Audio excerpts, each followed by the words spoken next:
Aprender maneras y saber esperar.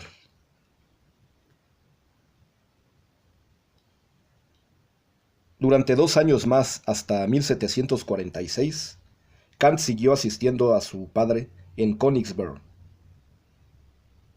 pero ya no estaba en la universidad, cuyos estudios daba por concluidos.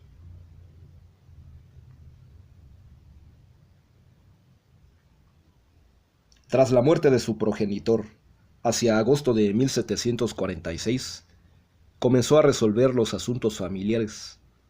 Dejó instalados a sus hermanos menores y les repartió su parte de la herencia paterna.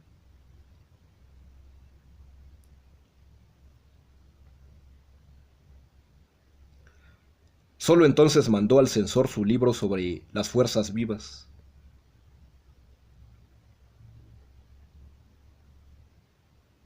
Luego, tras estos enojosos procesos, en 1748 se colocó de preceptor en una familia calvinista de la vecina ciudad de Hoschen, con la que mantuvo una relación estrecha hasta el punto de ser padrino de 2 de los hijos.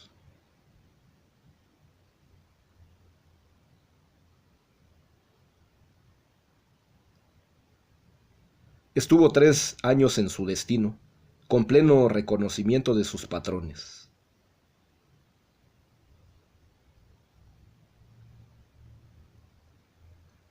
Más tarde entró en la casa de un propietario rico de Augsburg, otra ciudad prusiana, para por fin entrar en la casa del conde de Kaiserling, con quien continuó relacionándose mucho tiempo después de que concluyera su trabajo.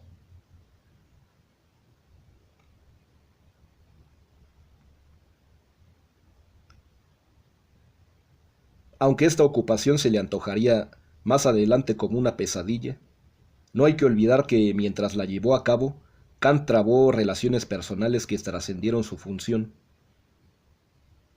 Muchas de ellas fueron tan duraderas que cuando sus viejos pupilos fueron a estudiar a Königsberg, se hospedaron en su casa.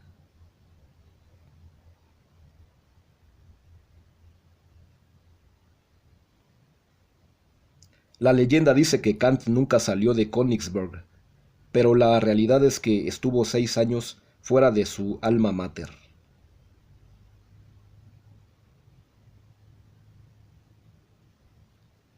Cuando regresó, Knudsen ya había muerto.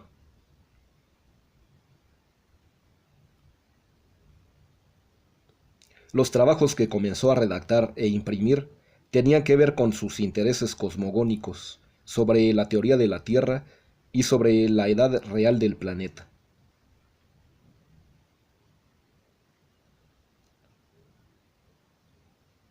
En uno de ellos anunció lo que sería luego su Historia General de la Naturaleza y Teoría del Cielo, una cosmogonía donde ya se declaraba a favor de Newton. Pero lo que puso en circulación mediante ese libro era la teoría de Lucrecio, una de sus lecturas predilectas.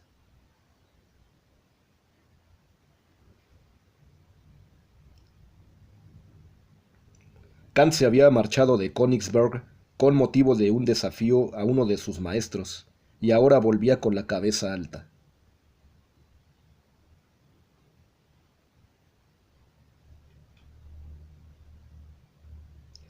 Esto significaba que continuaba separándose de la ortodoxia pietista y de sus componendas entre Leibniz, Wolff y Locke.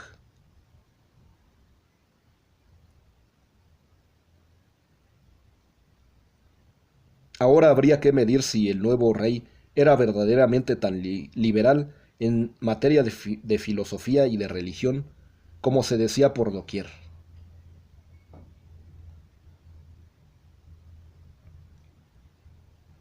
A Federico II iba destinada aquella obra que, andando el tiempo, se convertiría en inspiradora de la tesis de Pierre-Simon Laplace, lo que se conoce como la primera teoría acerca de la gran explosión que habría de producirse en el origen del cosmos.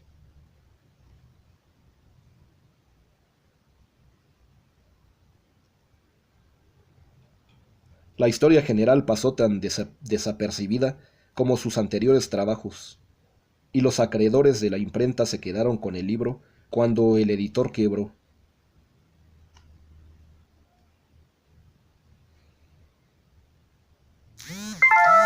Kant no se desanimó y poco después, en abril de 1755, presentó su disertación, sucinto esbozo de las meditaciones habidas acerca del fuego, en la que se aseguró de la benevolencia de su maestro Gottfried Tesk, al parecer un hombre mejor dispuesto con Kant.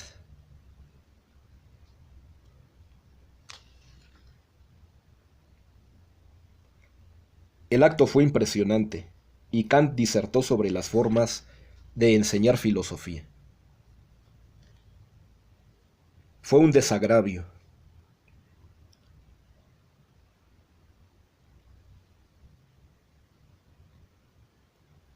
El salón de actos se llenó y el público académico demostró a Kant que no lo había olvidado a pesar de los años pasados desde su partida.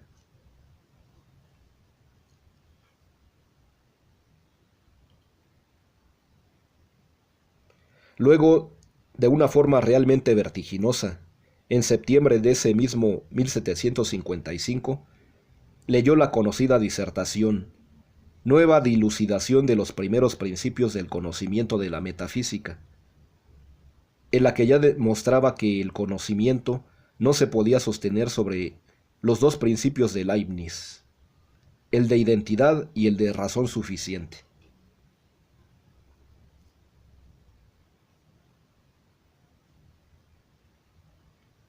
A Kant este fundamento de la filosofía le parecía problemático y creía que había de ofrecer principios que tuvieran que ver con el tiempo, sucesión y con el espacio, coextensión, sin los cuales el universo no podía ser concebido como una totalidad.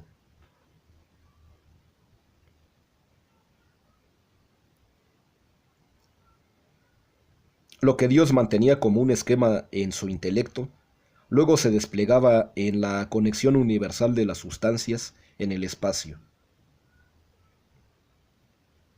No había pues armonía preestablecida, pero sí conexión entre las sustancias, que era posible por las fuerzas muertas de las relaciones externas entre los cuerpos y por las fuerzas vivas de la impenetrabilidad interna a la materia.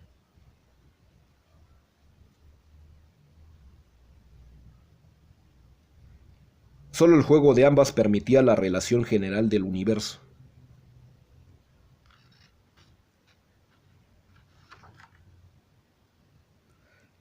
La crítica académica ha marcado la unidad entre los pensamientos y la nueva dilucidación.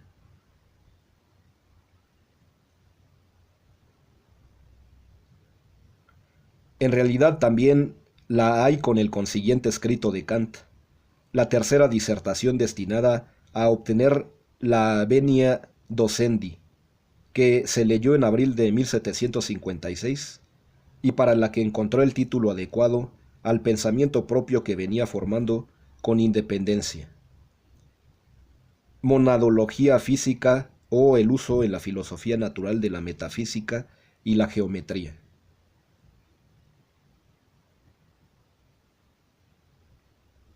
El título implicaba una crítica a Leibniz.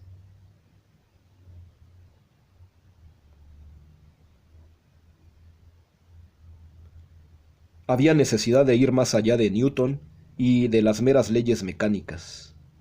Pero ese punto de fuerzas interior a la materia no era una vis representativa, una subjetividad, sino una fuerza primera sustancial y simple que resistía la división indefinida propia del espacio geométrico.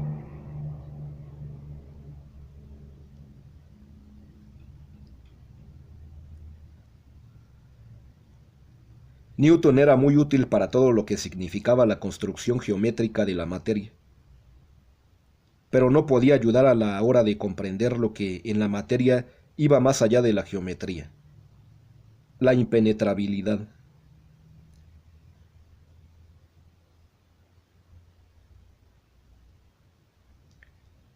El juego de la fuerza de atracción y de repulsión confería la flexibilidad y la elasticidad propias de la materia, que podía contraerse o expandirse, pero nunca desaparecer.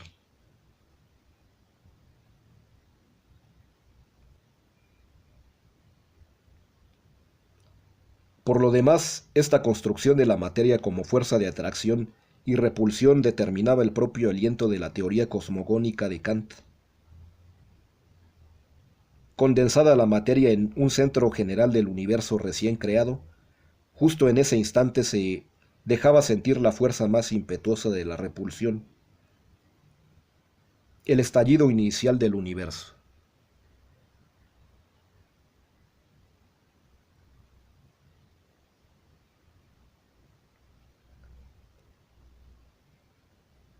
Ese era el juego posterior de la formación de orden en sistemas parecidos al sistema solar, con su continua inestabilidad de repulsión y de atracción.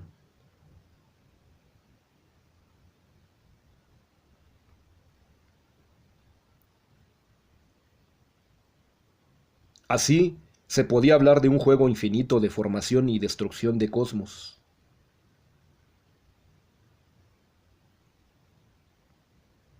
Estas eran las previsiones de Kant vertidas en la historia general, que en verdad no era sino la aplicación de las tesis de la monadología física al campo de la cosmología.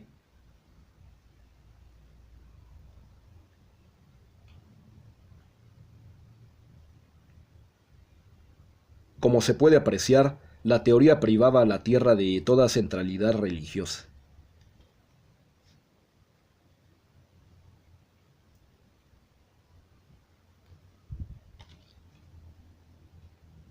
Kant mantenía sobre el cosmos una mirada bastante materialista, pero pasó sin pena ni gloria entre sus contemporáneos.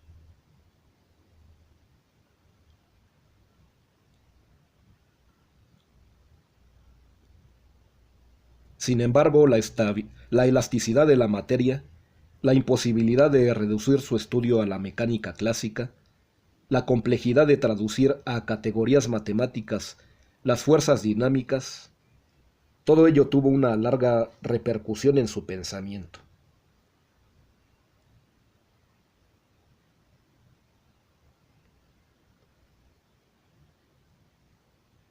Con esta serie de publicaciones había conseguido algo, la venia docendi en la Universidad de Königsberg.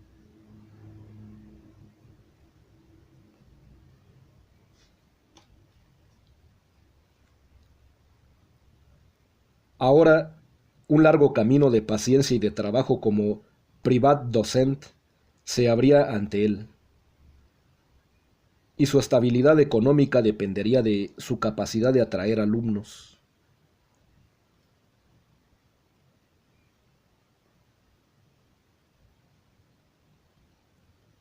Sin embargo, su sistema, expuesto en aquellas 4 obras, no podía entusiasmar a los estudiantes.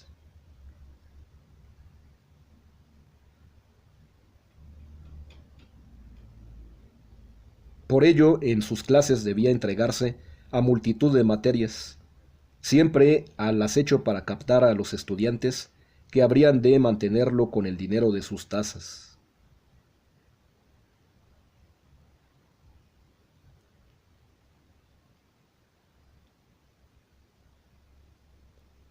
La primera clase de un Kant sorprendido por la abundancia de matriculados, allá por 1756, fue incierta e inseguro, pero esta actitud, fruto de la sorpresa y de la responsabilidad, no indispuso a los alumnos, sino que lo hizo más humano ante ellos.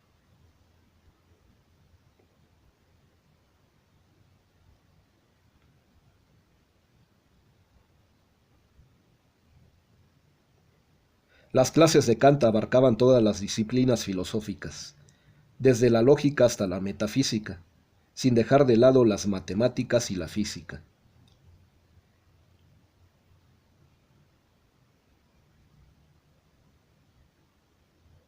Su forma de impartirlas era aguda, ingeniosa y distante.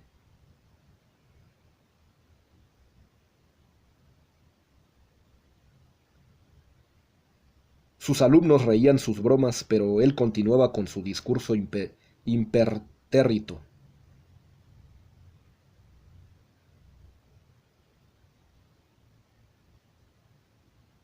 No alardeaba, no fraternizaba, no condescendía ni rebajaba.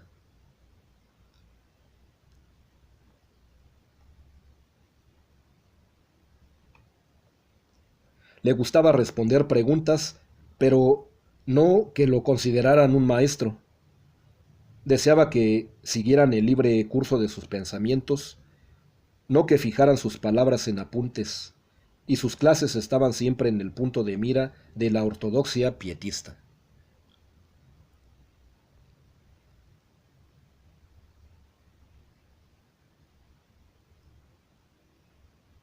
Kant completaba su enseñanza con manuales de autores, no muy bien considerados por la universidad tradicional, como Alexander Gottlieb Baumgarten o Georg Friedrich Meyer, los más radicales entre los leibnizianos wolfianos.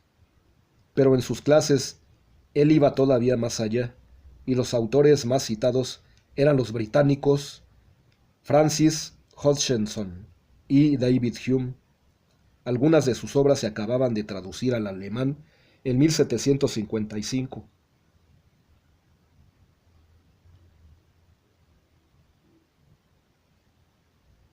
La obra de Locke sobre la conducta del entendimiento también fue traducido en esos años por su amigo Georg David Cripe, y es natural que Kant leyera esas traducciones.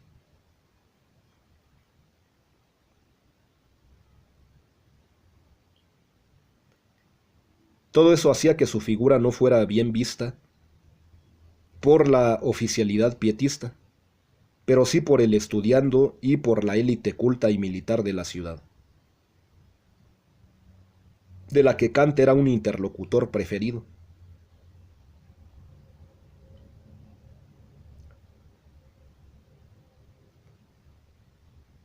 Por eso podía vivir en sus clases que impartía con plena competencia y mérito, pero tenía difícil su promoción universitaria.